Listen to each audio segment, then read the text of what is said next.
vulnerable. We have to be strong all the time. This is 400 years of damage, 400 years of trauma that we have not dealt with. And the way we deal with it is be strong. Put on a strong face. Nothing's wrong with you. You're not allowed to be human. And then you get to these microaggressions that are happening right in front of our faces every day. And through that, we still have to be strong. How dare you? How dare you? How dare you put that on me? I felt pressure to be strong as a Black woman in Hollywood because I kept hearing that term. Everyone kept saying, be a strong Black woman, strong Black woman. Then I realized that's a myth. It means that I'm some superhuman in some kind of way where nothing affects me, and that is so far from the truth. Sometimes I don't want to be strong. Sometimes the weight is just too much, you know? And to put on that facade like you're strong all the time, that's exactly what it is, a facade. That's whack. You have to be human. And human means you're vulnerable. And human means you're layered.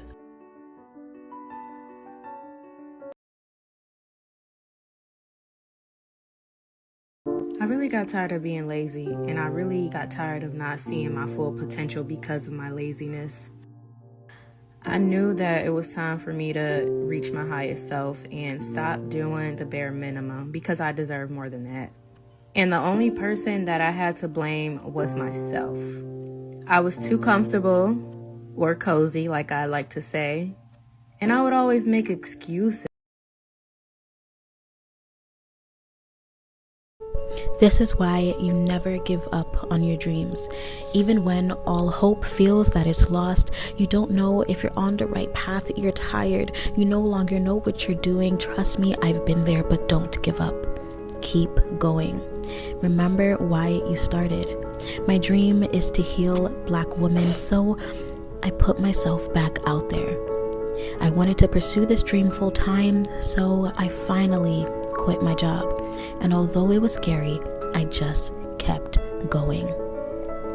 Finally, a blessing has fallen into my lap that I can finally share with you guys. And I am so happy to share that I am one of the 10 recipients of the TikTok for Black Creatives and Marco grant of $50,000. So I can finally turn my dream into a reality and create a space to heal Black women.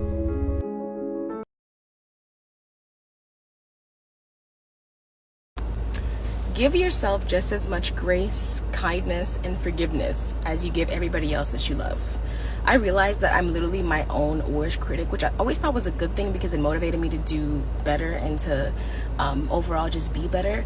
But I realized that the things that I say to myself up here, I would never say to anybody that I care about. So why should I be saying it to myself? And so something that I'm learning and I'm trying to practice is to catch myself when I'm doubting myself, or when I make a mistake and I'm really getting down on myself about that mistake. Like practicing giving myself that grace, giving myself that room to grow and to make mistakes, because hello, I'm human. So if I wouldn't say to somebody that I love, if I wouldn't say it to somebody that I love or someone that I care about, then I'm not saying it to myself. Okay, so I'm going to start a new series called Freshman Advice Black Girl Edition. So these are things you need to know before starting college. So one, and probably most importantly, is knowing your major and what you want to do with it.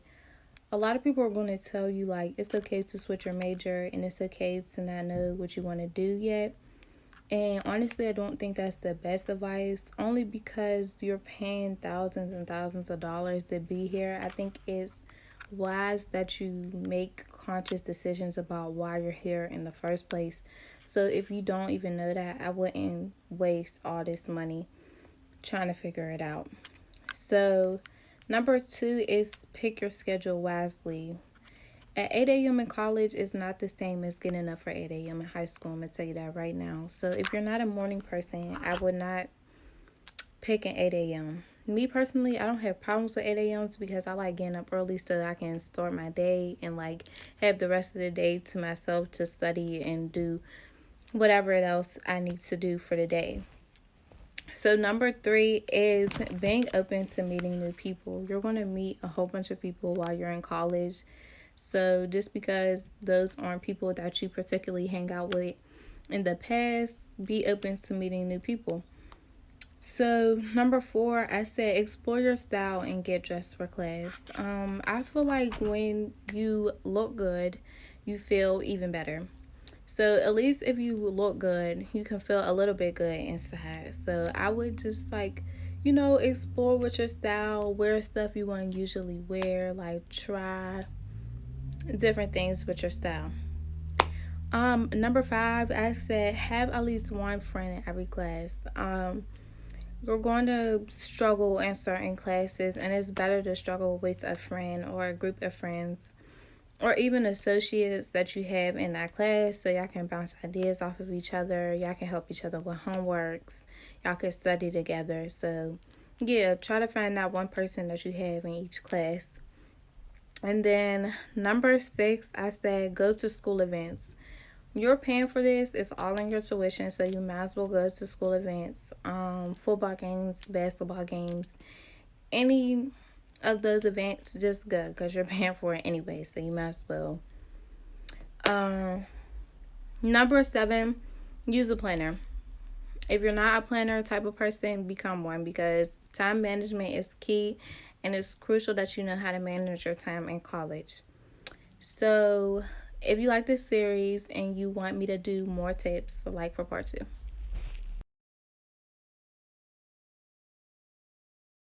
To the Black graduates who graduated from PWI. First, let me say that I don't know what it is exactly that you're going through, but I've been through a similar thing. So let me tell you what worked for me, right? First is friends. Find good friends that love you and want you to be exactly who you are, and hold on to those moments with your friends, those golden moments. Secondly is activities. Go read a book, go watch a movie, paint and sip if you want, like little activities that you can do by yourself, in fact, to practice centering yourself, recentering yourself after a hard day.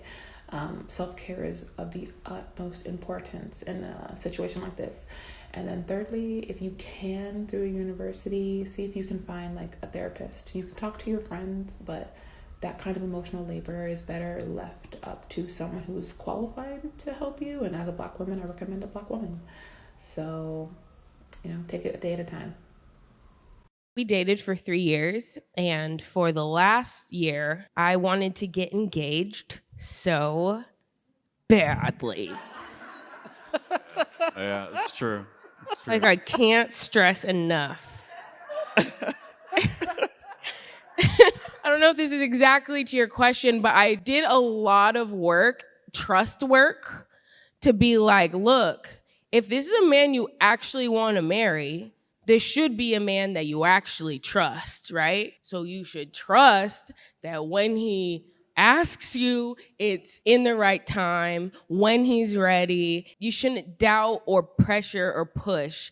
And everything in me was like, doubt, pressure, push.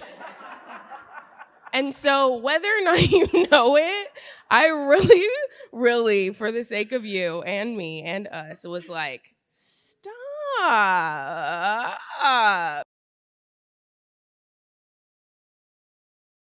Coming from where I'm sitting now, I'm not doing no more wifey shit. All right? You're getting the bare minimum. You're getting the bare minimum. And that's good enough. All right? And then you can unlock the rest. How exciting. You don't get to just have your cake and eat it too. You don't get to just have me do wifey things for you and not actually wife me up. Like, no, I'm not doing any more wife shit for anybody that's not ready to upgrade their subscription. Like, that's the way that it is. You either pay extra or you get the basic service. All right? Black women, let me tell you about some of the best advice that I ever received that I forgot about until this very moment because I've been practicing it for so long. So once in the wee hours of some YouTube binge I was on, I heard somebody say that we don't just make ourselves smaller mentally, but physically and literally, Black women move out of the way and make themselves smaller. And the woman went on to talk about how we move out of the way in stores. We will go out of our way to navigate our buggy so that it is not in someone else's way. I stopped doing it. I completely stopped doing it. I stopped moving myself out of the way. Not in a rude way. If I'm in the way, I'm going to move, obviously. But I'm not going to change my path for somebody else. A piece of advice from my mother that has saved my ass time and time again: keep receipts, especially if you're a black woman. When it comes to corporate America, hell, any job, if something gets said in a meeting, send an email. As referenced in the meeting, XYZ. If you have a phone call and you don't feel comfortable with something somebody said, put it in an email. Yeah, after our call today, I just wanted to make sure I flagged X, Y, and Z. Do a smooth BCC to whoever you need to, because baby, there will be a time. I'm not even going to say maybe there will be a time. There will be a time where somebody says that you said something you didn't say, or they interpreted your tone as aggressive, or they felt like you were doing too much, because as black women, there's no way we could ever say it or package it that makes people feel comfortable. And so if you keep it real cute and professional in that email, when the time comes, you can say, oh, no. We discussed per my email on such and such a date. I love a per my email.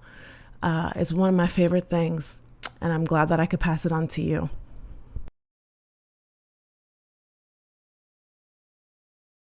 People just push you as far as you allow them. And, I'm learning that you can be kind and be strong, but I have to be fair to myself. Stay focused. Don't talk about what you're gonna do. Don't just dream about what you're gonna do. Don't criticize somebody else for what they're not doing. You be it. Be about it. Be about that action and go do it. Keep your eye on your intention. God bless these 20-somethings. God bless, oh God bless, oh God bless. God bless these 20-somethings. God bless, oh God bless, oh God bless. God bless these 20-somethings.